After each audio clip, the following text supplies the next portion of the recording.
Hello friends, তো good morning. তো সকাল সকাল উঠে দেখি দুই বোন দরজা খুলে বাইরে খেলছিল সকাল সকাল। দেন বুনু আর আমি ছাদে উঠে কয়েকটা বেলপাতা নিয়ে আসলাম, কারণ পুজো দেবো জন্য। তার সকালের ওয়েদারটাও অনেকটাই সুন্দর ছিল, হালকা রৌদ্র ছিল, হালকা মেঘলা মেঘলা আকাশ ছিল, খুবই ভাল লাগছিল ওয়েদারটা।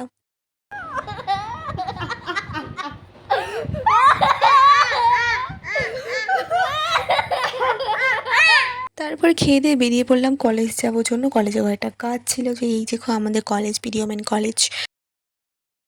তো ফাইনালি মাসিদের বাড়ি থেকে বের হয়ে তোমাদের বলা হয়নি, তো আমার আজকে কলেজে কিছু কাজ ছিল।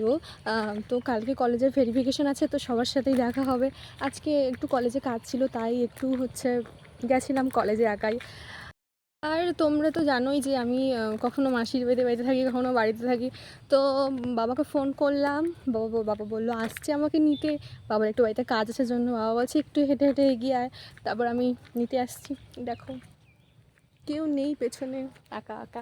আর আমাদের এই সাইডের প্রকৃতিটা দারুণ সুন্দর। তো হয়তো অনেকেই তোমরা এসেছো ভ্রামরীদেবী মন্দির, তো এই রাস্তা দিয়ে আমাদের বাড়ি যেতে হয়। তো চলো, দেখা হচ্ছে আবার। এসে ফ্রেশ হয়ে ভাত খেয়ে তো সন্ধ্যের দিকে মা একটু পাস্তা বানিয়ে দিল, তারপর আমি একটু পড়তে বসে গেছিলাম।